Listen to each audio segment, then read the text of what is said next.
A todas, os doy la bienvenida en nombre de la Junta Directiva de la Federación Española de Enfermedades Raras y especialmente de nuestro presidente Juan Corrión, que os agradece, como siempre, vuestra colaboración de toda la familia FEDER en este tipo de actividades que creemos de especial importancia para la formación de nuestras entidades en un tema tan importante como el que vamos a trabajar hoy en colaboración con la Agencia Española del Medicamento, ¿no? Especialmente quiero dar la bienvenida y agradecer a Joana Nuevo Ordóñez, que pertenece a la Agencia Española del Medicamento y es la jefa de la Oficina de Innovación de Medicamentos.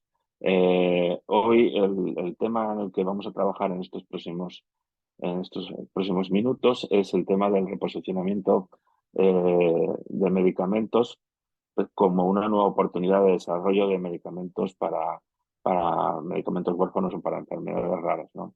Todos sabéis que, una de nuestras metas es que nuestras patologías encuentren un tratamiento paliativo o curativo para nuestras patologías y eso es imprescindible que haya nuevos medicamentos. Solamente un 6% de las enfermedades consideradas raras o poco frecuentes en Europa tienen, tienen un tratamiento, tienen un medicamento y por eso esta idea del reposicionamiento de los medicamentos es una gran oportunidad para conseguir nuevos usos de medicamentos que de alguna manera se pueden utilizar para otra indicación, además de para la que fueron aprobados, ¿no?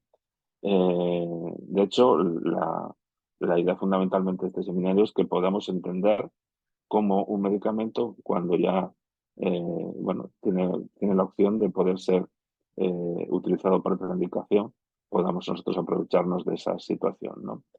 Y simplemente yo creo que, como decía Catherine, luego vamos a tener también la oportunidad de lanzar unas preguntas y darle nuevamente las gracias a Joana Nuevo Ordóñez, de la Agencia Española del Medicamento, por ayudarnos a entender y a comprender y a aprovechar la posibilidad del reposicionamiento terapéutico de estos medicamentos. Así que adelante, Joana, cuando consideres.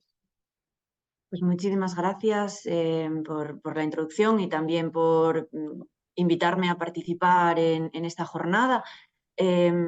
Voy a compartir la pantalla.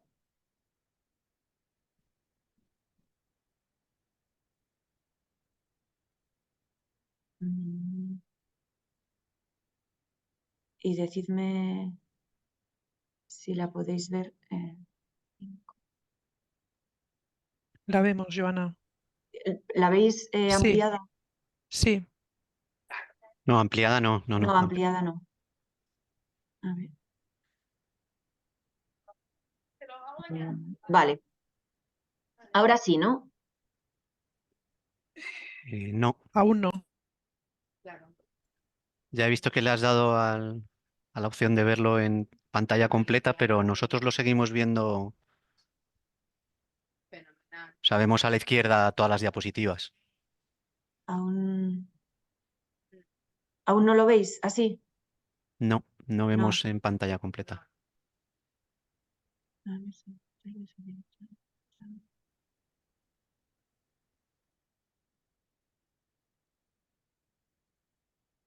A mí me sale...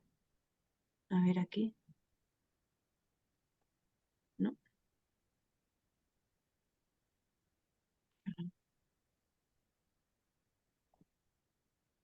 A ver, voy a volver a intentarlo. Muy bien.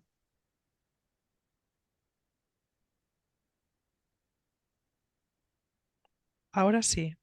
Ahora sí la veis en pantalla completa. Sí, ahora sí. Vale, perfecto. Y así veis pasar las diapositivas, ¿no? Eso es, perfecto. Muy bien. Pues como bien ha dicho Andrés, mi nombre es Joana Nuevo y soy la responsable, la jefa de la Oficina de Apoyo a la Innovación y Conocimiento sobre Medicamentos y de la Unidad de Asesorías Científicas Nacionales dentro de la agencia.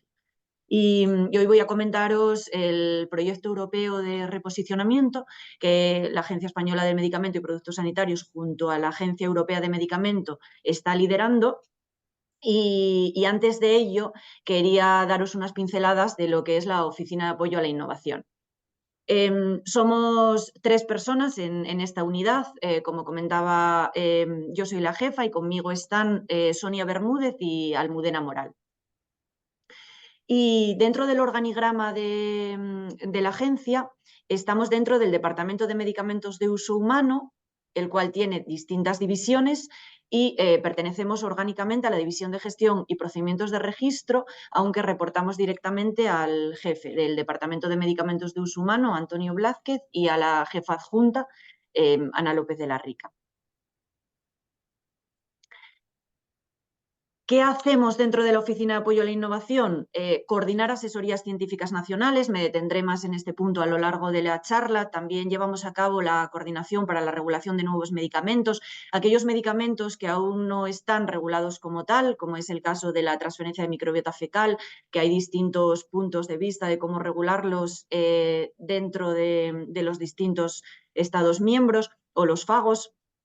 El tema de nanomedicinas, que a pesar de estar reguladas como medicamentos, tienen ciertas particularidades debido a su pequeño tamaño, que hace que tengamos que modificar un poco las directrices o orientaciones que tenemos que dar a nivel europeo. También llevamos a cabo reuniones portfolio, es decir, permitimos a la industria que venga a través de la Oficina de Apoyo a la Innovación de forma gratuita a contarnos su pipeline, es decir, en qué están trabajando para poder saber de primera mano y poder adelantarnos a sus necesidades. Llevamos a cabo también visibilización y conocimiento para que los investigadores conozcan qué servicios ofrecemos, muchos de ellos de forma gratuita, y puedan aprovecharse de ellos. Otros proyectos también que van surgiendo de los distintos proyectos que llevamos a cabo dentro de la European Innovation Network, que os mencionaré más adelante, como por ejemplo estamos participando con la Fundación Científica de la Asociación Española contra el Cáncer en un proyecto que se llama Pre-Grant Advice, que es dar asesoramiento a los investigadores antes de que obtengan la financiación, y de esta forma que puedan utilizar la financiación de la manera más adecuada posible y que esos proyectos lleguen a buen término. O también estamos trabajando con el CIBER en una formación bidireccional, tanto de investigadores hacia nosotros, hacia los reguladores, puesto que aunque tengamos personal muy formado dentro de la agencia debido a las tareas diarias y a lo rápido que avanza la investigación, es difícil mantenerse siempre en la cresta de la ola y conocer toda la información que avanza tan rápidamente. Entonces, es muy bueno tener esta formación bidireccional en la que los investigadores nos muestren para determinados temas concretos qué avances se están produciendo, y también por parte de la agencia dar formación a estos investigadores sobre los requerimientos regulatorios. Este sería el punto 5 dentro de otros proyectos, como ejemplos mencionar estos. Y luego también soy miembro de la European Innovation Network, que es una red de oficinas de innovación. Está formado por oficinas de innovación de los distintos Estados miembros, más la Innovation Task Force de la EMA, que es como otra oficina de innovación de la EMA. Y en este punto me detendré más adelante porque estamos llevando distintos proyectos en el que está el de reposicionamiento. Al fin y al cabo, lo que es la Oficina de Innovación o Asesorías Científicas Nacionales es la puerta de entrada a la agencia. La Oficina de Innovación para esos investigadores independientes, pymes, startups, a través de este buzón, este email que os pongo aquí, y a través de Asesorías Científicas Nacionales para las empresas grandes. Como os decía, email diferente, aunque lo coordinemos las mismas personas, los solicitantes distintos. En el caso de los investigadores independientes, no cobramos ningún tipo de tasa para esta ayuda a los investigadores independientes a avanzar en sus desarrollos. Y en el caso de unidades de asesorías científicas nacionales, sí que tienen tasa asociada. Y luego las minutas, es decir, una vez que llevamos a cabo la reunión tanto con investigadores como con industria, los investigadores no tienen obligación de hacer unas minutas para luego ser evaluadas por nosotros y dar un informe final, como ocurre con la Asesoría Científica Nacional. Pero en ambos casos son los mismos evaluadores los que participan en las reuniones y llevamos a cabo reuniones previas entre los evaluadores involucrados en estos asesoramientos para tener una posición común dentro de la agencia. ¿Cuándo creemos que es necesario solicitar una asesoría? En el caso de la Oficina de Apoyo a la Innovación, cuanto antes. Idealmente incluso antes de solicitar la financiación, porque normalmente no poseen conocimientos regulatorios y esta interacción temprana pues, va a evitar desarrollos inapropiados, va a permitir utilizar la financiación adecuadamente y acelerará los desarrollos, lo cual hará que los medicamentos lleguen antes a los pacientes. A través de la Unidad de Asesorías Científicas Nacionales, pues cuando el solicitante no encuentre respuestas a sus preguntas en las distintas guías vigentes o en monografías de farmacopea, guías que estén en revisión o en borrador, soluciones a problemas específicos o innovadores, o en aquellos casos en los que pretendan desviarse de las orientaciones previamente publicadas, de las guías de la EMA, y para ello tienen que justificar, por supuesto, motivo de esa desviación.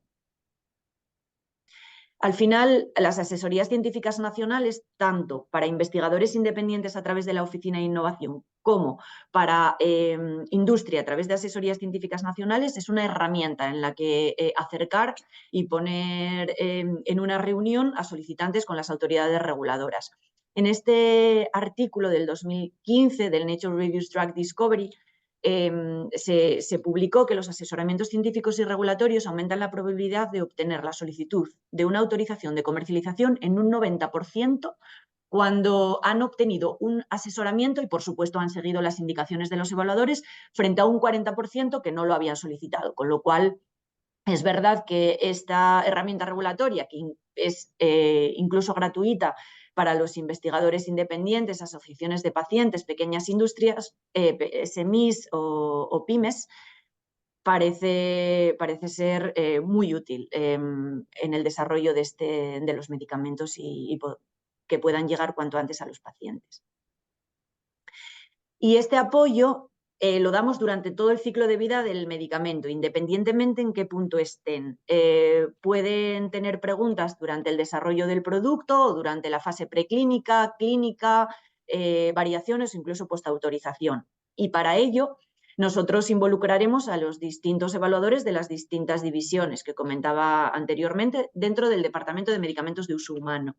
División de gestión, química o biológicos para preguntas relacionadas con el desarrollo de producto, preclínico para ensayos o estudios toxicológicos, o ya para fases más avanzadas, fase 2, 3, a la división de clínica o postautorización farmacovigilancia. Y no solamente coordinaremos con las distintas divisiones dentro del Departamento de Medicamentos de Uso Humano, sino que a veces también coordinamos con evaluadores de distintos departamentos, por ejemplo, de productos sanitarios para productos que sean borderline con ese departamento, o con inspección y control cuando tengan que tener en cuenta, por ejemplo, el diseño de los laboratorios para la fabricación de determinados productos. Y tengan que tener en cuenta las normas de correcta fabricación. En ese caso, involucramos también a evaluadores de distintos departamentos como inspección y control. También colaboramos con la European Innovation Network, con ICMRA, que es una coalición de autoridades regulatorias a nivel internacional, con el Instituto Carlos III, por ejemplo, con el proyecto que os comentaba con el CIBER, para llevar a cabo esta formación bidireccional con temas, es decir, llevamos a cabo una coordinación transversal también con otras instituciones.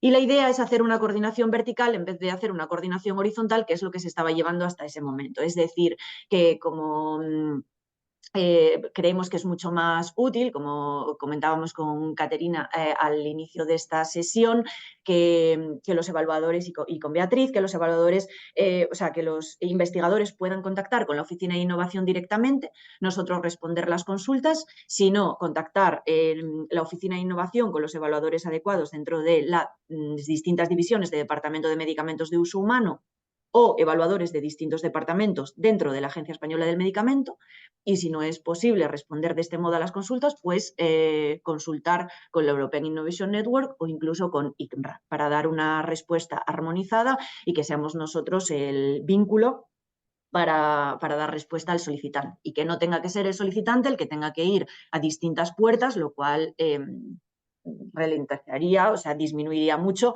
los tiempos del desarrollo del producto y que este medicamento pueda avanzar en su desarrollo y llegar cuanto antes a los pacientes. De este modo, ¿cómo ayudamos desde la Oficina de Innovación? Cuando hablo de Oficina de Apoyo a la Innovación, incluye la Oficina de Innovación per se, a la cual acceden los investigadores, y asesorías científicas nacionales. Entonces, es un canal de comunicación directo para un apoyo regulatorio y científico, resolución inmediata de consultas menores y coordinación de reuniones, como comentaba, con otras divisiones o departamentos dentro de la agencia. También punto de contacto con otras instituciones, por ejemplo, como os decía, Instituto Carlos III, y plazo de respuestas adecuado. Y como os comentaba, sin tasas para los investigadores independientes, asociaciones de pacientes, SMIs, etc. Aquí, a modo de ejemplo, os quería poner un gráfico sobre el porcentaje de asesorías filtrado por solicitantes a través de la Oficina de Innovación. Y como veis, la mayor parte son investigadores hospitalarios, pequeñas y medianas empresas, sociedades científicas, investigador de academia, asociaciones de pacientes, y también tenemos aquí un porcentaje de industria, y estos no son los que van a través de asesorías científicas nacionales, sino los que vienen a presentar su portfolio, que era lo que os comentaba previamente. Y en este gráfico os muestro el tipo de asesoramientos a través de la Oficina de Innovación en el 2022. Y como veis, el 50% estaban relacionados con terapias, medicamentos de Advanced Therapy Medicinal Products, medicamentos de terapias avanzadas o medicamentos de fabricación no industrial. Aunque también tenemos muchos tipos de uso compasivo, de desarrollo farmacéutico, sobre COVID, sobre productos frontera. Entre estos productos frontera no solo es entre medicamentos y productos sanitarios, es también con cosmético, con productos alimentarios, etc. Y aquí os muestro el porcentaje de asesorías por división o departamento. Y es que, aunque cuando los investigadores contactan con la Oficina de Innovación puedan preguntar preguntas relacionadas solamente con regulatorio, un 21%, con clínica, con preclínica, con calidad, un 3%, la mayor parte de ellos vienen con preguntas que involucran a varias divisiones, lo cual hace que esas reuniones sean muy constructivas, porque cada uno de los reguladores que pertenecen a las distintas divisiones podrán poner su punto de vista, lo cual hace que el investigador salga de la reunión con una idea muy amplia de cómo puede hacer para continuar con su desarrollo. Una vez se tiene esta primera reunión, sí que después ya vienen a reuniones más concretas con evaluadores específicos de las distintas divisiones, que le permite avanzar concretamente en ese paso. Por ejemplo, con preguntas, pues si ya llevaron a cabo los ensayos in vitro con los resultados, protocolo del ensayo de fase preclínica, y así con los evaluadores de preclínica les puedan ayudar a avanzar en esa parte, o con protocolos del ensayo clínico de fase 1 y con los evaluadores de área de ensayos clínicos les ayuden en esa etapa. La idea es ir de la mano con estos investigadores a lo largo del desarrollo de sus productos y que en ningún momento se encuentren solos. Esto referente a nuestro papel como coordinadores, el punto 1 que os mostraba al inicio de asesorías científicas nacionales. Y el punto 6 era ser miembro de la European Innovation Network. La European Innovation Network es un grupo que se creó por parte de HMA, jefes de agencia de las distintas autoridades nacionales competentes de los distintos Estados miembros, y de la EMA. Y está formado por las oficinas de innovación de los distintos Estados miembros y de la oficina de innovación de la EMA, Innovation Task Force, que os indico aquí. Y la idea de este grupo es incrementar la visibilidad y animar al uso del apoyo regulatorio disponible tanto a nivel nacional como europeo, disminuir los gaps en el apoyo regulatorio a los innovadores, reforzar el diálogo y colaboración entre reguladores e innovadores utilizando todo el espacio de la Unión Europea, y encontrar de este modo el lugar más apropiado a cada innovación en su camino al paciente. Y los proyectos que estamos llevando actualmente dentro de este grupo es el Horizon Scanning, el proyecto de STARS, que ya terminó, Asesoría Científica Nacional Simultánea, reposicionamiento y formamos parte del Borderline Classification Group. El Horizon Scanning lo que pretende es evaluar qué medicamentos innovadores, qué tecnologías emergentes están en el mercado y para los cuales los reguladores nos tenemos que adelantar un poco para poder ayudar a los investigadores en el desarrollo de estos productos, que no exista regulación al respecto. Por ejemplo, dentro del Horizon Scanning participamos en la elaboración de un Horizon Scanning en transferencia de microbiota fecal junto a ICMRAC, la agencia irlandesa, que está publicado en la página web de la EMA y de la Agencia Española del Medicamento.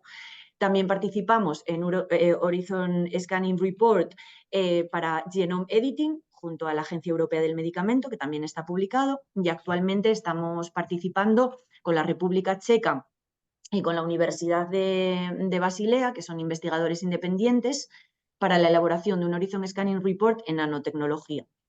Estos documentos lo que tienen es qué regulación existe hasta el momento en este tipo de tecnologías emergentes y propuestas regulatorias de los gaps que veamos que existen y en los cuales en un futuro se tendrá que generar regulación al respecto.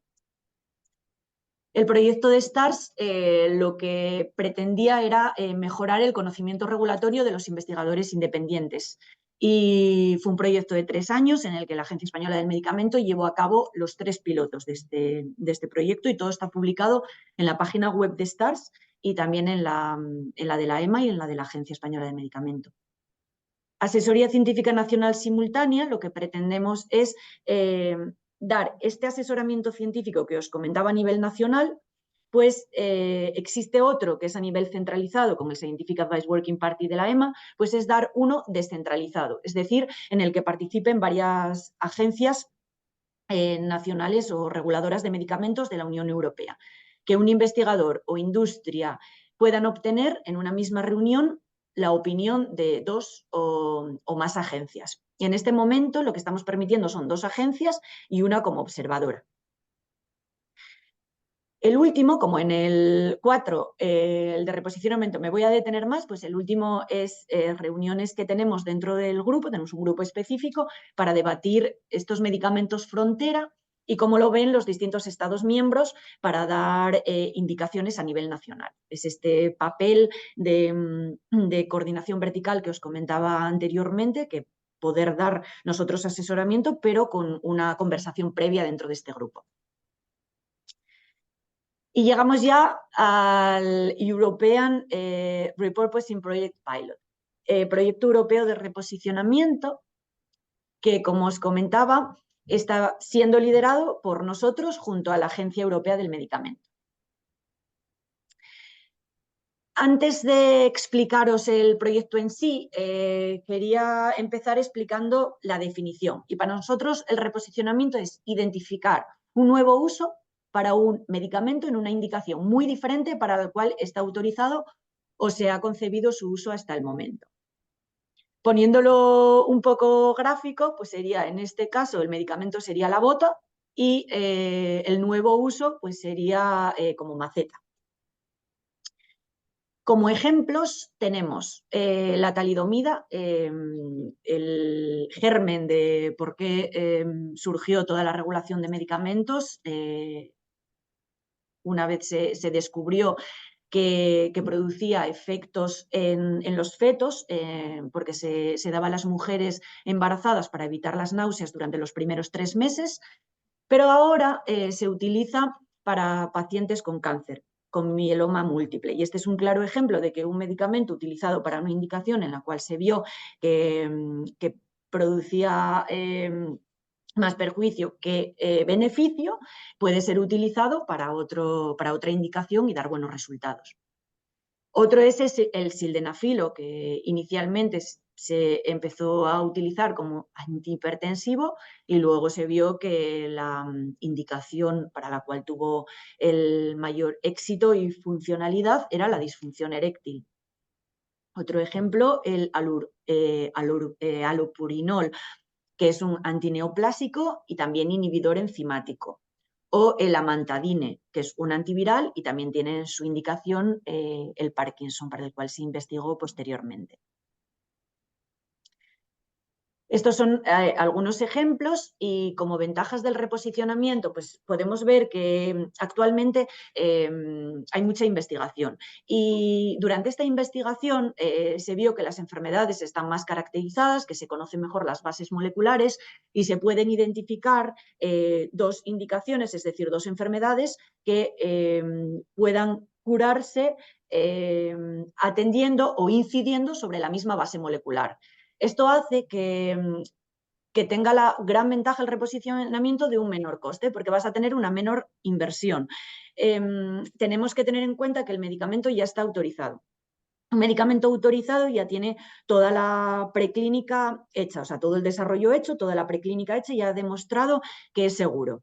Con lo cual, vamos a tener una menor inversión porque solo vamos a tener que invertir dinero en las fases que demuestren la eficacia de ese medicamento para la nueva indicación, porque la parte de seguridad ya estaría cubierta, siempre y cuando se utilice la misma dosis.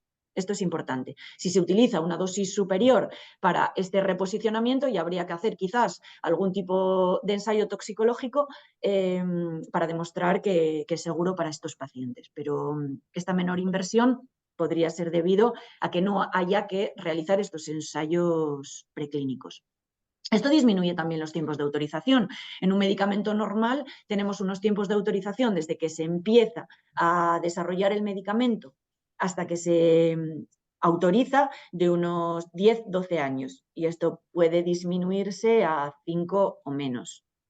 Y hay un menor riesgo, puesto que ya se vio que puede ser autorizado, con lo cual en una nueva indicación también será más fácil este desarrollo. El mayor riesgo para cualquier industria farmacéutica y por lo que se invierte más es porque salen muchas moléculas, pero son pocas las que llegan a buen puerto, con lo cual aquí el riesgo disminuye.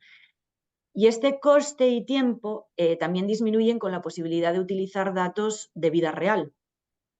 Datos que demuestran la efectividad en el uso de ese medicamento y que se puedan recopilar de la manera adecuada para no tener que hacer ensayos clínicos adicionales.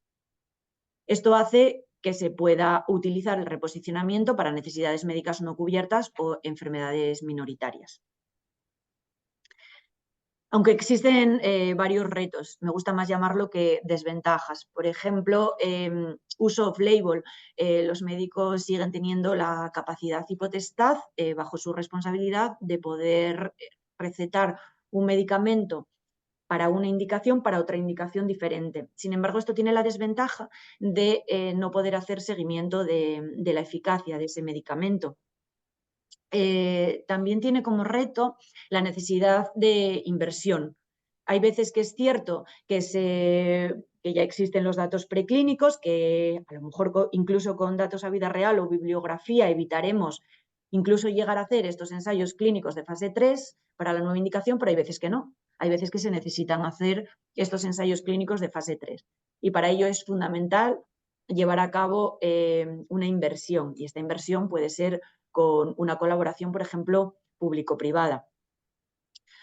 También como reto la posibilidad de utilizar estos datos a vida real o identificación de nuevas indicaciones. Para ello, los avances en inteligencia artificial son fundamentales, pero aunque hay muchos avances, ahora necesitan validarse y ver que estos datos que se toman están armonizados, vienen de fuentes fiables, porque al final la inteligencia artificial sin datos fiables de los cuales tirar y utilizar no nos servirían. Actualmente, lo que ocurre, y como está planteado el proyecto de reposicionamiento, o el reposicionamiento en general, es que un titular de autorización de comercialización, es decir, el dueño de un medicamento, durante el plan de desarrollo de su empresa, identifica que ese medicamento que tienen ya autorizado para una indicación puede utilizarse para otra. Entonces, lo que hacen es presentar lo que llamamos una variación a la Agencia Española del Medicamento, con esa nueva indicación y con los ensayos clínicos o bibliografía que avale el uso de ese medicamento en esa nueva indicación. Entonces, es evaluado por la agencia y se introduce esa nueva indicación en el medicamento previamente autorizado. Existe otra forma, que el titular de autorización de comercialización presente una nueva autorización de comercialización con esa nueva indicación. Pero muchas veces no es la industria, o a la industria no le interesa reposicionar ese medicamento, sino que es un investigador de hospital o un investigador de academia que identifica esa nueva indicación o ese nuevo uso de ese medicamento. Entonces, ¿qué ocurre cuando una organización sin ánimo de lucro, cuando un paciente tiene interés en utilizar un medicamento que ya está autorizado y fuera de patente y de datos, o sea, y de protección de datos? Pues para ello, y aquí entro en lo que es la base del proyecto de reposicionamiento europeo, es cuando STAMP, que es el grupo de la Comisión que se llama Safe and Timely Access to Medicines for Patients, es decir, para que los pacientes les lleguen medicamentos seguros y lo más pronto posible, propuso un marco regulatorio para apoyar a estas organizaciones sin ánimo de lucro y academia para recopilar información suficiente en el uso de ese nuevo medicamento, o sea, de ese medicamento en esa nueva indicación, y para tenerla autorizada formalmente tras la evaluación de las autoridades regulatorias. Es decir, lo que ellos pretendían es ese apoyo a estos pacientes, organizaciones sin ánimo de lucro, investigadores independientes, a recopilar esta información y a que esa nueva indicación pudiera estar incluida en el medicamento. Y esta idea estaba incluida también dentro de la estrategia farmacéutica europea, pero no solamente como idea, propusieron como acción lanzamiento de un piloto. El lanzamiento de un piloto, que es el que estamos llevando a cabo, en el cual no solamente estuviera involucrada la academia, sino también la industria, porque la industria, como veréis, es fundamental para que acceda a incluir esta nueva indicación dentro del medicamento. ¿Por qué creemos que es necesario apoyar a estas organizaciones sin ánimo de lucro por parte de las agencias regulatorias?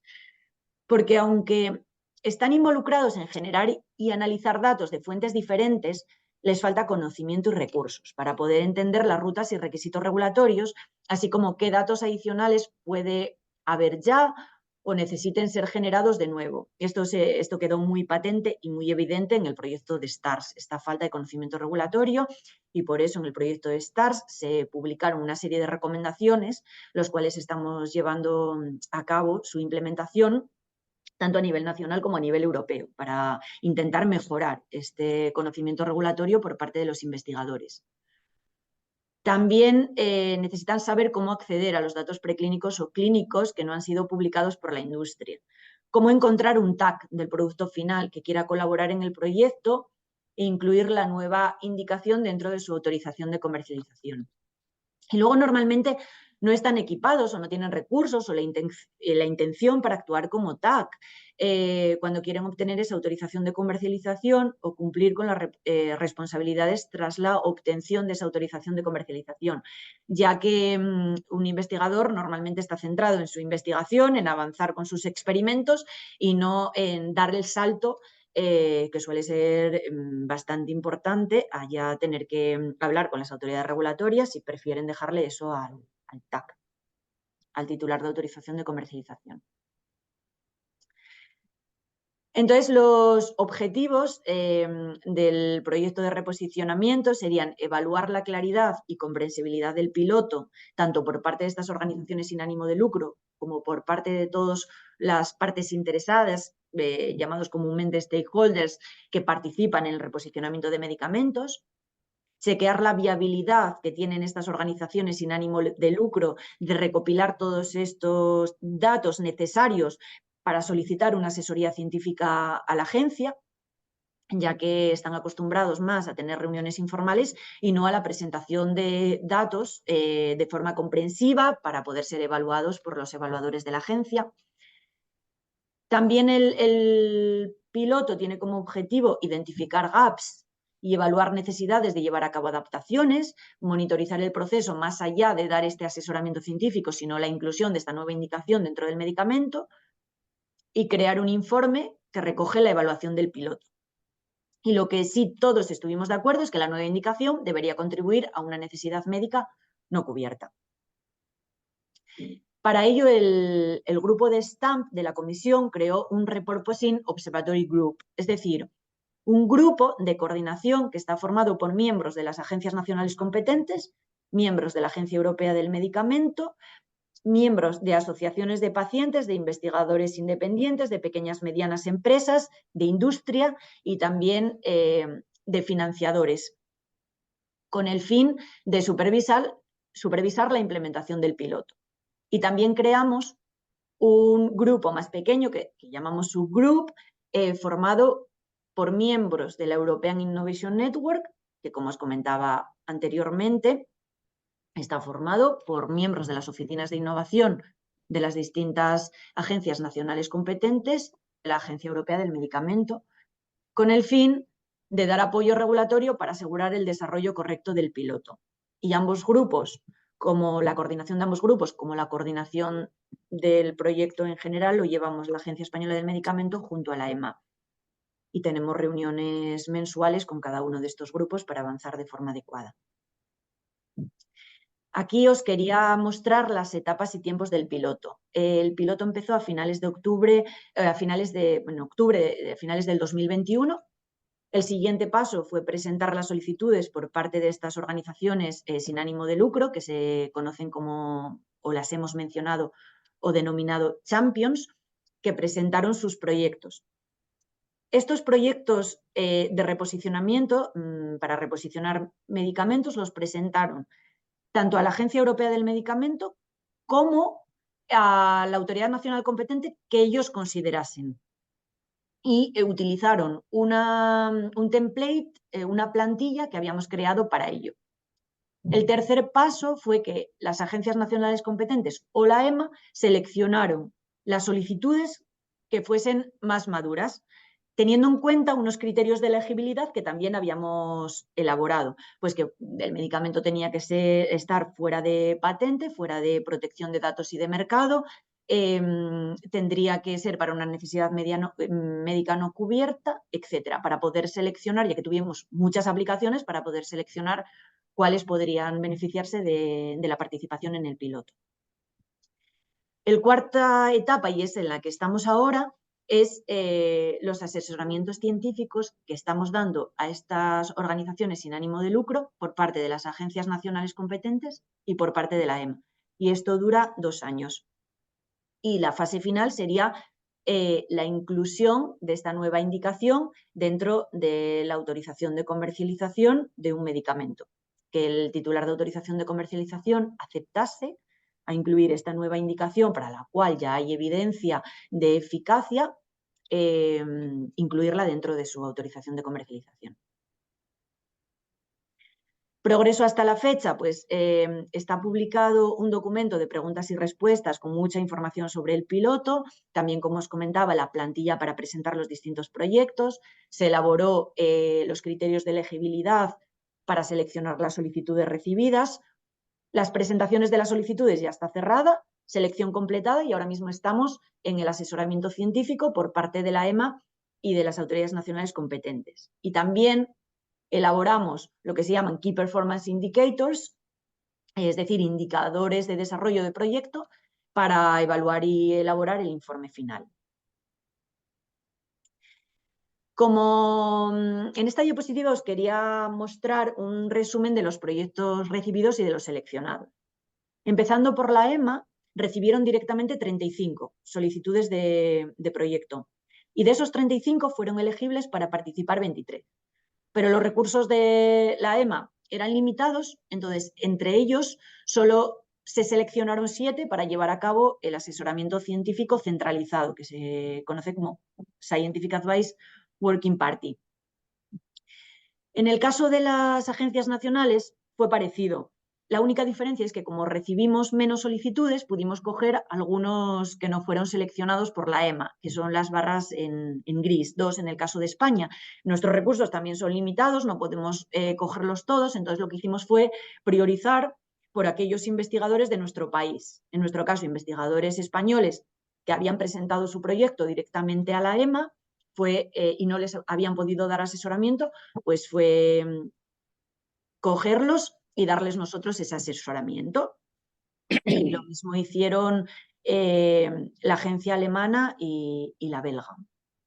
Y aquí en la parte derecha os muestro 3 agencias, la sueca, la francesa y la holandesa, que tienen sus propios proyectos de reposicionamiento.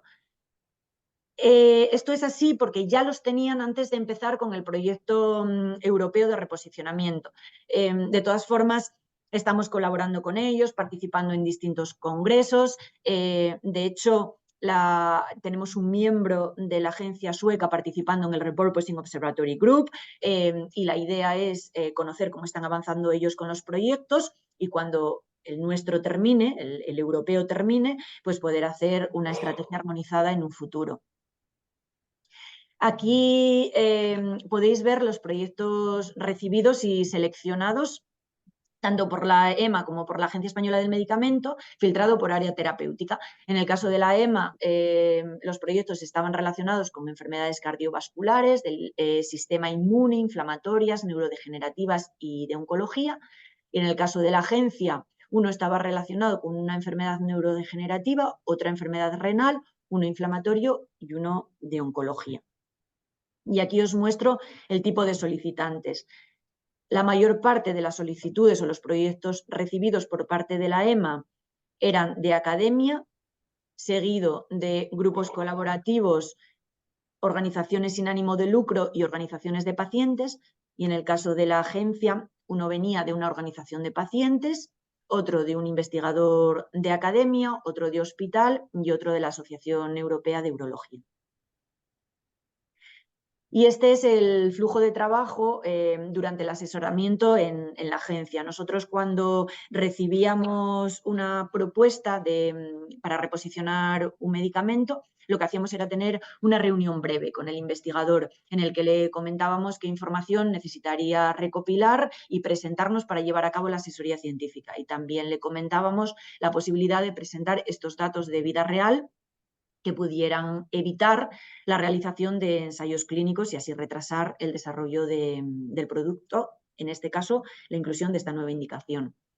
Una vez recibíamos todo el paquete, lo que conocemos como briefing document, todo el paquete con toda la información, llevamos a cabo la primera teleconferencia con los evaluadores y ellos les indican qué información deben recopilar o generar para que esta nueva indicación esté incluida en el futuro en el medicamento. Aquí no os pongo tiempos porque los tiempos dependen de cada proyecto, porque aquí hay un parón hasta que los investigadores recopilan toda esta información.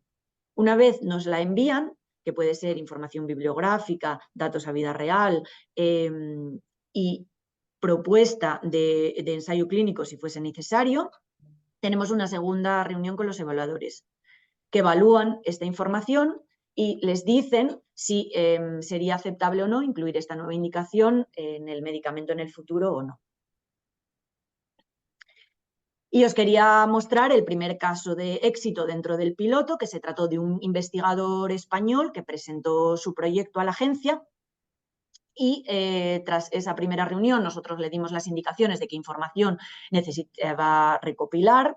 La recopiló, nos la presentó, los evaluadores de la agencia la evaluaron y vieron que efectivamente si el titular de autorización de comercialización incluyese esa información generada por el investigador dentro de su autorización de comercialización, podría incluirse dentro de su ficha técnica y de su prospecto. De este modo, en este caso, acorde al proyecto, tendría que haber sido el investigador el que contactase con el titular de autorización de comercialización, pero esto es muy difícil porque no saben muy bien a quién acudir, ni siquiera el email o forma de acceso, con lo cual nosotros hicimos de ese puente. Nosotros, dentro de la Oficina de Innovación, contactamos con el titular de autorización de comercialización,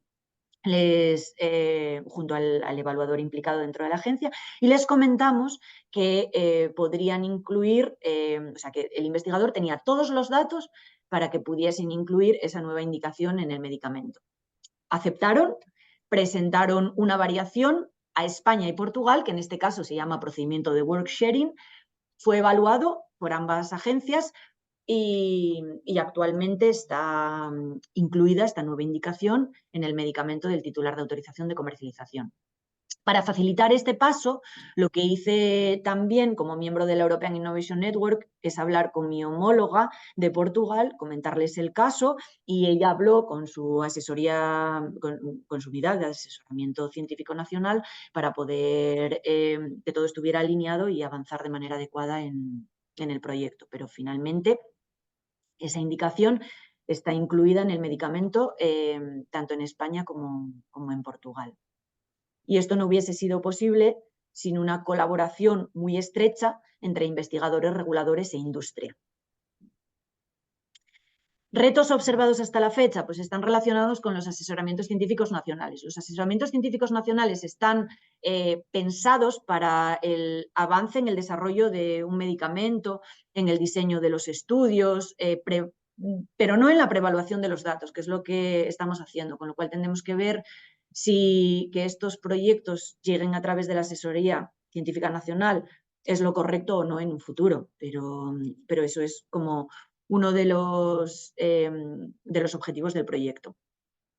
Como reto también entender por parte de los investigadores lo que es una asesoría científica nacional, variaciones, requisitos regulatorios, caminos para desarrollar la estrategia regulatoria que lleva a la inclusión de esta nueva indicación.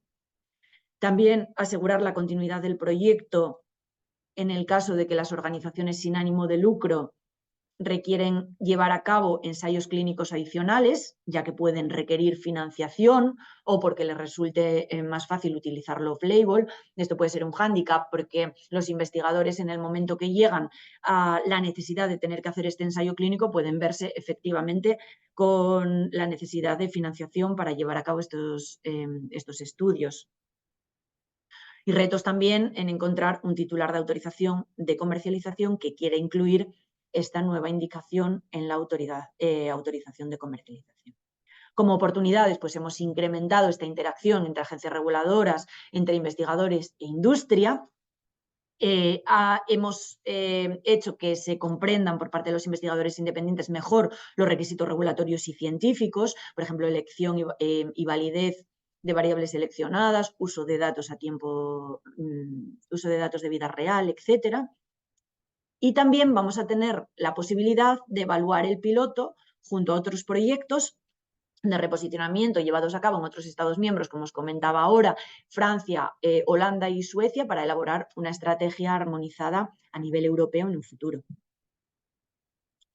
Próximos pasos: completar las asesorías de todos los proyectos seleccionados, llevar a cabo una encuesta para recopilar el feedback de los participantes y de los que no han participado y cómo poder ayudar a estos, evaluar estos indicadores de desarrollo del proyecto y luego publicar el informe final del piloto.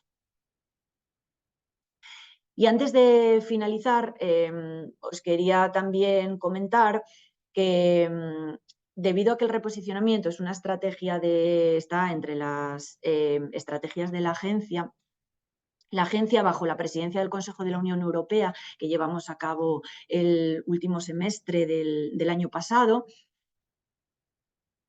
organizó un congreso para promocionar el reposicionamiento de medicamentos, cuyo objetivo principal era informar a las partes interesadas sobre este piloto y también sobre otros proyectos e iniciativas dentro de la Unión Europea, exponer las diferentes perspectivas y oportunidades de financiación, intercambiar conocimientos, experiencias y buenas prácticas sobre reposicionamiento y explorar oportunidades de colaboración, y explorar también a partir de iniciativas españolas cómo el uso de datos clínicos puede ayudar efectivamente al reposicionamiento de medicamentos.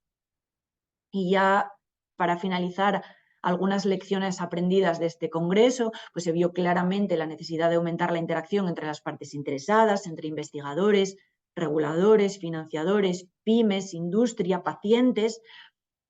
Los pacientes deberían estar involucrados desde el principio y en todos los pasos, desde el principio para la identificación, por ejemplo, de estos usos de medicamentos en nuevas indicaciones o para, en pasos posteriores para ayudar a la financiación de estos ensayos clínicos a los investigadores en caso de que fuesen necesarios. Necesidad también de proporcionar apoyo a los investigadores académicos y hospitalarios debido a su falta de conocimiento sobre requerimientos regulatorios. colaborar con otros proyectos europeos sobre reposicionamiento, Remedy4All, Repo4U, los cuales tienen como objetivo el desarrollo de una plataforma que facilite el reposicionamiento de medicamentos, y crear mecanismos de financiación e incentivos para todas las partes interesadas, para investigadores, fabricantes, pero también para los titulares de autorización de comercialización. La inteligencia artificial está aquí, ha venido para quedarse y debemos ver la forma más adecuada de aprovechar las evidencias proporcionadas por estos datos de vida real, cómo obtenerlos y utilizarlos de forma adecuada, ya que, como comentaba anteriormente, es fundamental que estos datos estén armonizados y provengan de fuentes verídicas y fiables. Llevar a cabo congresos y conferencias con el fin de impulsar la colaboración entre todas las partes interesadas y así con el objetivo final y primordial de proporcionar nuevos tratamientos a los pacientes, sobre todo de medicamentos huérfanos o necesidades médicas no cubiertas. Y ya como resumen final de la charla, decir que la Oficina de Apoyo a la Innovación posee una visión integrada a lo largo de todo el ciclo de vida de medicamento, está integrada con la European Innovation Network y es un punto de contacto dedicado en cada momento del desarrollo de un determinado producto con una visión muy compartida dentro de la agencia. Por eso me gusta dar las gracias a todos los evaluadores de todas las divisiones, de los departamentos dentro de la agencia, a los miembros del European Innovation Network y, por supuesto, muchas gracias a vosotros por vuestra atención y quedo abierta a cualquier pregunta que me queráis hacer. Gracias.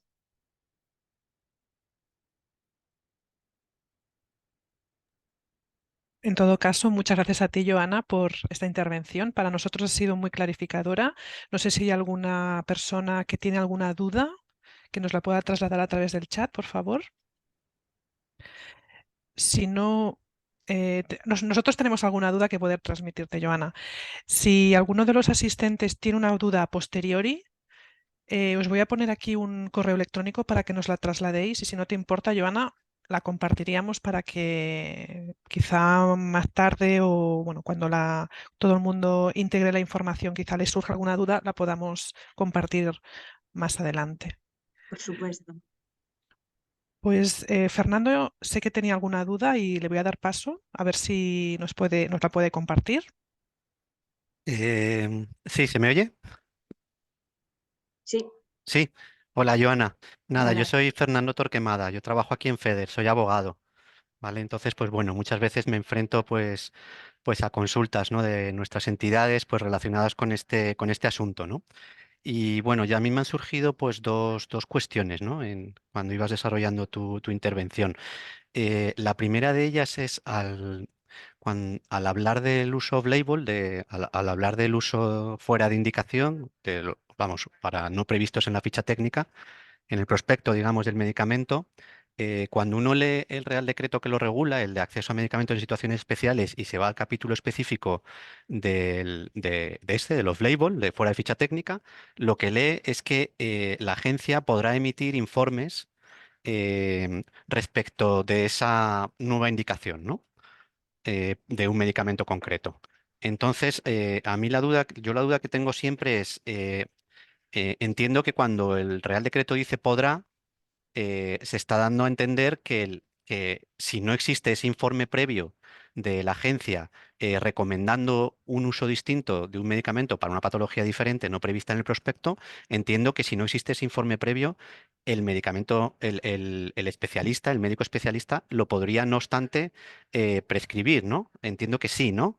O sea, no es necesario ese informe de la agencia recomendando ese nuevo uso, o sí que es necesario. Esa es la primera pregunta. No, no es necesario. O No sea, es no es necesario, necesario ¿no?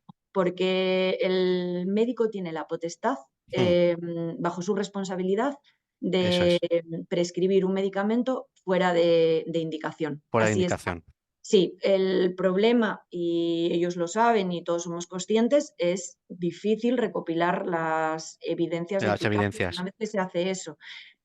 Pasa lo mismo, como comentaste, con los medicamentos en situaciones especiales. Podemos también otorgar autorización para utilizar un medicamento como uso compasivo, pero siempre preferimos que se utilice con un ensayo clínico, porque se recogen mucho mejor todas las evidencias. Claro. Como uso compasivo, pues tendría que ser también un médico que lo solicite a la agencia para un paciente en concreto. Vale, Pero en este caso sí es cierto, volviendo otra vez al off-label, que es posible que la agencia emite un informe de uso de ese medicamento, pero es independiente del uso off-label que pueda hacer el médico bajo su responsabilidad. De vale, todas entendido. formas, y luego también el off-label es a nivel nacional, se gestiona a nivel nacional, que a nivel europeo tampoco pueden hacer nada para armonizar esto. Ya, entiendo. Vale, pues está aclarado. La segunda pregunta que me ha surgido es cuando has explicado concretamente el reposicionamiento, has hablado como que la industria, digamos, pues que puede utilizar dos vías. Una es la de la nueva, o sea, la de ampliar, digamos, o sea, la nueva, como una variación, y otra opción es empezar de cero con una nueva autorización, ¿no? Mm. Entonces, a mí me gustaría comprender un poco qué ventajas o desventajas puede tener para la industria utilizar una vía u otra y luego también poder entender el motivo por el cual, vamos, si lo he entendido bien, has dejado como caer que si bien al investigador puede estar interesado en conseguir un reposicionamiento, sin embargo a la industria a veces no le interesa tanto. Entonces, ese a veces no le interesa, yo no lo acabo de entender porque a priori supone ampliar el mercado potencial que tienes para un medicamento que ya tienes autorizado. Entonces, no entiendo muy bien en qué circunstancias a la industria podría no interesarle. Y cuando has explicado el ejemplo práctico de éxito, ¿no? De un medicamento que ha obtenido el reposicionamiento para España y para Portugal, para una nueva indicación, no entiendo muy bien por qué la industria lo ha acotado a España y Portugal cuando lo podría haber abierto más, teniendo Sí. un mercado más amplio, ¿no? Pues digamos, ya tienes el medicamento, estaba beneficiando a 10 pacientes, a lo mejor ahora beneficia a 30, con lo cual tus ingresos van a ser superiores a priori. Entonces no entiendo muy bien esas ventajas, esos inconvenientes que puede tener la industria para el tema del reposicionamiento. Y me interesa entenderlo bien porque sé que hay asociaciones de pacientes que están muy interesadas en ciertos reposicionamientos porque no hay una alternativa terapéutica y bueno, pues para que ellos lo puedan hablar con la industria y saber qué es lo que la industria tiene en su mente, ¿no? Porque esto es, al final es el titular y si ellos no dan su visto bueno, si la industria no da el visto bueno, pues el proceso se queda un poco cojo, ¿no?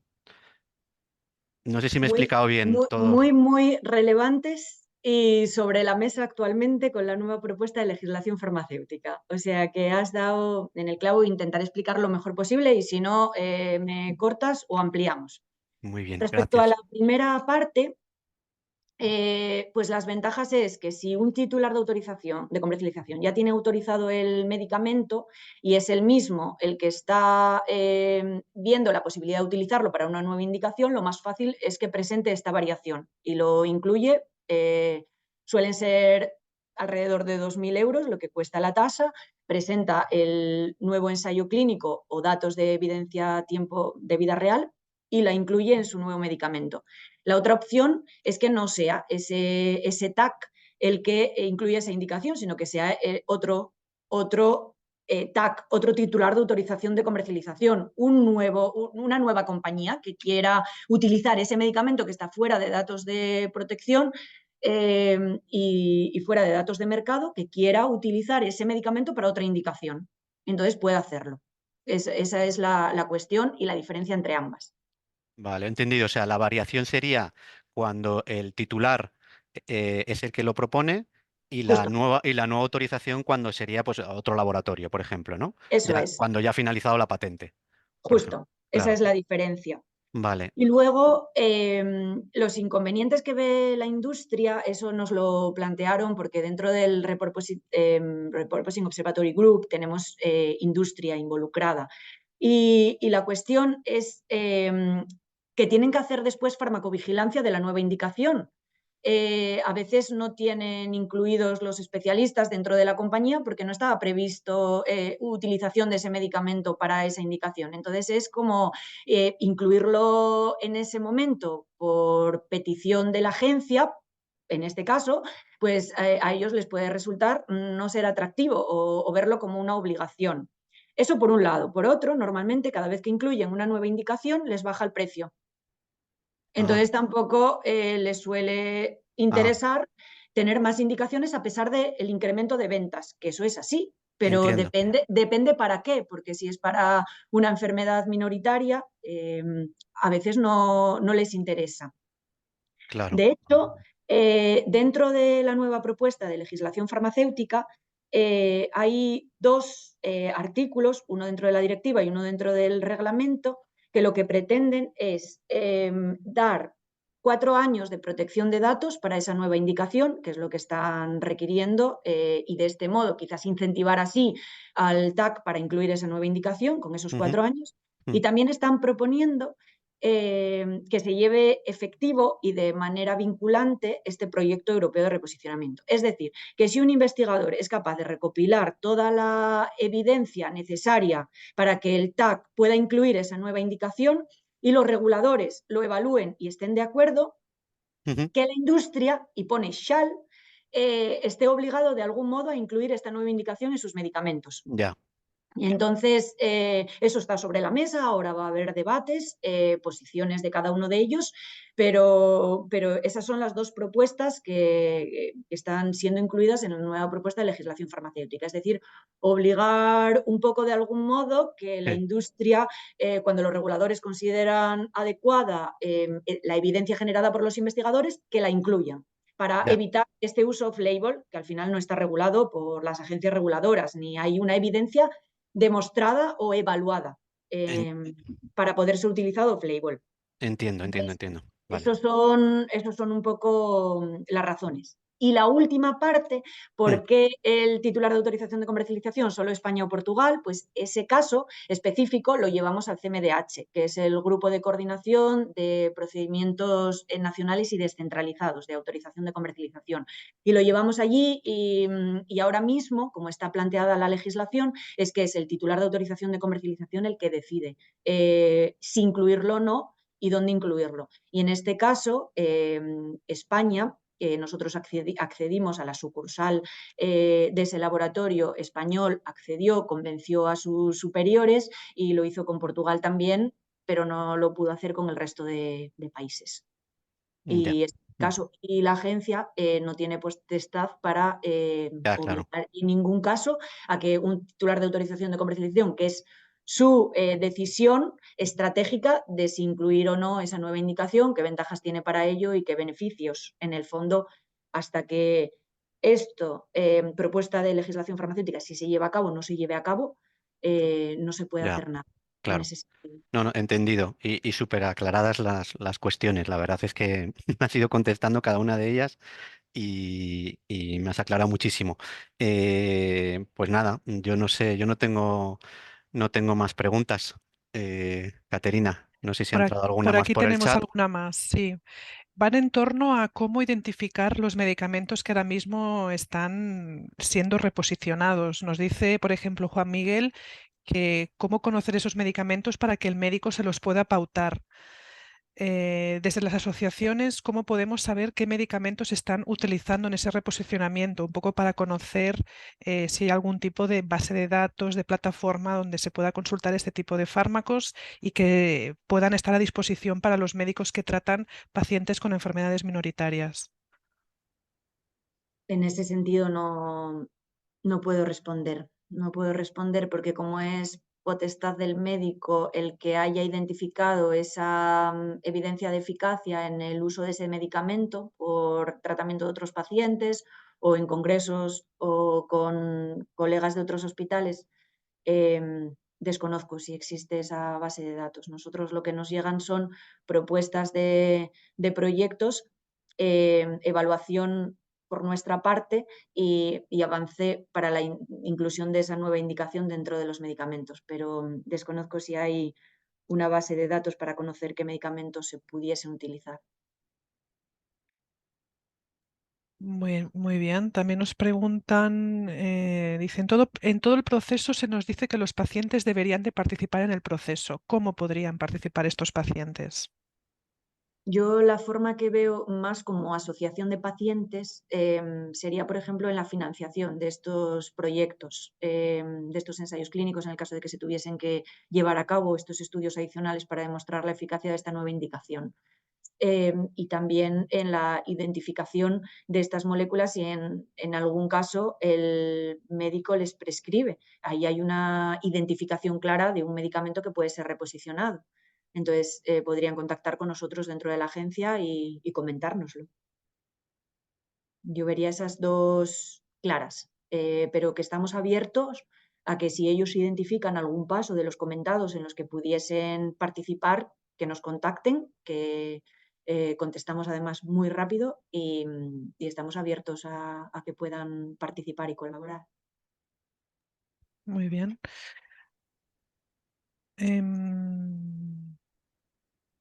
Nos pregunta también Isabel, no me queda muy clara Isabel tu pregunta, pero nos dice, si un fármaco los médicos lo recomiendan y recetan fuera de uso y no lo solicitan por uso compasivo, pero se ve que funcionan, ¿qué paso podemos hacer como pacientes para que se pueda usar en todos los casos?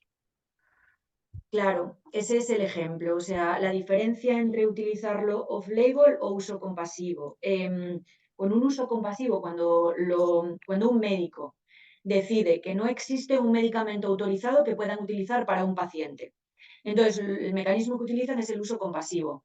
Es la solicitud a la agencia, a medicamentos de situaciones especiales, le solicitan la posibilidad de utilizar ese medicamento que está en investigación para ese paciente en concreto. Y entonces la agencia emite un certificado de uso de ese medicamento para ese paciente en concreto. Y les piden, aunque no es obligatorio, pues que les dé alguna evidencia de uso, pero no es obligatorio, entonces hay veces que eso ocurre y a veces que no, por eso siempre recomendamos el uso de, o sea, hacer uso de llevar a cabo ensayos clínicos, más que de uso compasivo. Pero esa es una vía. Otra opción es lo que os comento, la posibilidad del médico, porque tiene potestad, de utilizar un medicamento off-label. Pero en ese caso nosotros se nos escapa totalmente de nuestras competencias y no tenemos ningún tipo de evidencia, ni de uso, ni de registro. Entonces, por eso os comento que si en ese caso vosotros os lo están proponiendo, pues yo como paciente solicitaría evidencias. Yo como paciente solicitaría evidencias de uso y luego nos podéis contactar y podemos ver o hablar con el laboratorio que si tiene algún estudio que avale y podemos intentar hacer una reunión y meterlo por él. O sea, ahora ya no podría estar dentro del proyecto, pero que podríamos llevar el mismo asesoramiento y lo mismo que os he comentado a través de la Oficina de Innovación, aunque ese proyecto en cuestión no vaya a estar incluido dentro del proyecto. Pero si identificáis que un médico se está recetando algo off-label y no por uso compasivo, porque por uso compasivo ya estaría regulado dentro de la agencia. Off-label podéis consultarnos y podemos ver con el investigador y poder asesorarle y que en un futuro esa nueva indicación estuviera dentro del medicamento y ya pudiese llegar a todos. Sería la única forma. Porque si no va a depender del médico prescriptor en casos concretos. También tenía levantada la mano Beatriz por si tenía alguna pregunta. Sí, hola. Muchas gracias, Joana. Soy Beatriz Arconada, del área de investigación de FEDER. Bueno, en primer lugar, agradecerte la charla porque realmente ha sido me ha iluminado muchísimos claroscuros que yo tenía sobre el papel de la agencia, ¿no? Y lo que hacéis y la utilidad que puede, y los servicios que ofrecéis precisamente a las asociaciones y cualquier entidad que se quiera acercar al mundo del reposicionamiento, ¿no? Y también el ecosistema que se genera en Europa, ¿no? En las alianzas que se generan para que entre todos pues pueda haber estas experiencias piloto que estáis desarrollando. O sea que en ese sentido ha sido muy esclarecedor. Mi duda viene un poco por una cosa que tú has comentado, ¿no? Que es la generación de incentivos. Yo, bueno, pues tengo constancia también de que algunas asociaciones de pacientes que tienen una interrelación muy estrecha con clínicos de los hospitales, que conocen bien sus casos, porque muchos de ellos centralizan una gran parte de estos pacientes, que son pocos, pero muchas veces los especialistas son los que reciben a la mayoría, pues tienen a lo mejor una indicación de que hay una molécula o hay una nueva indicación para ese fármaco y quieren llevarla a cabo, pero claro, se topan con las dificultades que desde desde el hospital tienen para conseguir no solo dedicar tiempo, recursos, no hay ningún incentivo, no está ni siquiera remunerado, no hay ningún incentivo dentro de los hospitales para que puedan dedicar estos clínicos y casi es tiempo a estas colaboraciones con las entidades de pacientes y con incluso sector privado, ¿no? Entonces, se trata de una vía que casi está como muy acotada, está muy minimizada precisamente por la propia dinámica hospitalaria, ¿no? Y casi son superhéroes los que se dedican un poco a hacer este tipo de aproximaciones y dedican ese esfuerzo adicional, ¿no? Entonces, yo imagino que no es competencia de la EMS, pero no sé si hay algún tipo de recomendación o de comunicación o algún tipo de iniciativa que permita precisamente desbloquear estas dedicaciones y que los hospitales del Servicio Público de Salud se constituyan como realmente agentes centralizadores de estos ensayos clínicos independientes o pruebas adicionales o lo que sea, que es lo que necesitan las asociaciones de pacientes, ¿no? Entonces, me gustaría ver un poco, bajo tu punto de vista, qué es lo que piensas realmente, si coincides en esta visión, y luego si puede haber alguna iniciativa, no sé si liderada por la AEMS o por otros organismos, o incluso por FEDER o lo que sea, que permita abrir un poco más esta vía, ¿no? Y facilitarnos el acceso a las organizaciones de pacientes. Gracias. Sí, no, gracias a ti, Beatriz. Desde luego son superhéroes. Yo trabajo mucho con investigadores de hospitales, del Gregorio Marañón. Todavía el otro día estuve en una charla con ellos, que podíamos participar también presentándoles el proyecto. Y efectivamente tienen que dedicar tiempo de su propio jornada de trabajo para poder avanzar en estos proyectos de investigación. Desafortunadamente no tenemos la respuesta. Nosotros lo que hacemos desde la agencia, y es un objetivo estratégico por parte de una visión compartida de la agencia, es apoyo regulatorio a estos investigadores, tanto de hospitales como de academia. Dentro de los distintos Estados miembros, casi ahora la mayoría o muchos ya tienen oficinas de innovación, pero no todos damos el mismo apoyo, ni no todos de la misma forma. Por ejemplo, nosotros lo damos de forma gratuita. Creemos que esto es importante, creemos que este conocimiento regulatorio lo tienen que tener. Y existen hospitales que tienen tech transfer o incubators que se llaman, que son estos pues, pequeños grupos que crean para ayudar internamente y que a nosotros ya nos llegan propuestas más elaboradas. Y creemos que eso es fundamental. Ahora mismo, como se está engranando, es con el Instituto Carlos III. El Instituto Carlos III, por un lado, da financiación a estos investigadores, y por otro lado, lo que está muy bien estructurado es en redes de investigación, es lo que se conoce como el CIBER. Entonces tienen el CIBER BBN, tienen varios CIBERs, y nosotros lo que hacemos es trabajar con ellos. Ellos identifican proyectos y nos los pasan ya un poco como depurados. Entonces, en este proyecto que te comentaba antes de la formación bidireccional, queremos hacer dos cosas. Por un lado, tener como workshops con los investigadores de determinados temas, hacer un workshop en terapias avanzadas,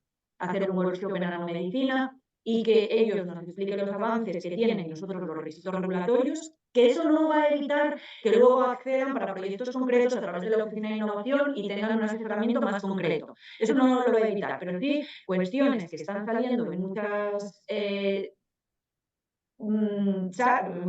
propuestas, de muchos proyectos, de muchas consultas que nos llegan a la Oficina de Innovación, identificarlas y dar una respuesta. Y así ellos que ya sepan elaborar un poco mejor este acceso a la agencia.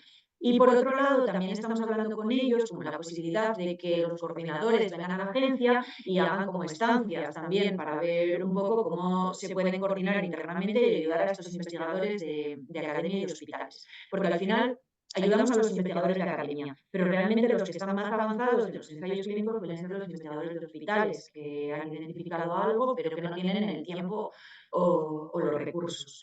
Desde nuestro lado es un poco difícil coordinar este tipo de iniciativas. Coordinamos algunas, por ejemplo, referente a lo que os comentaba antes de la transferencia de microbiota fecal, fue una iniciativa nuestra en hacer un grupo con expertos de la agencia y expertos externos de todos los hospitales para intentar regular la transferencia de microbiota fecal y así poner unos requisitos mínimos de seguridad y de calidad para que ese uso se pudiese seguir haciendo en hospitales, que se estaba haciendo para que los triviales es difícil. Entonces lo organizamos. Lo que pasa es que a nosotros eso también nos requiere recursos y podemos hacerlo en determinadas ocasiones, pero no de forma, ojalá podemos hacerlo en un futuro, pero no de forma generalizada para todos. Pero sí, o sea, creemos que es fundamental que los investigadores del hospital estén coordinados de hospital y entre hospitales y que así pueda haber también el acceso de los pacientes y que a nosotros cuando nos llegan, pues ya nos llegan propuestas que pueda hacer que los evaluadores les den orientaciones y poder avanzar más rápidamente en el desarrollo. A nosotros también nos encantaría el poder elaborar estos protocolos de ensayos preclínicos o ensayos clínicos, pero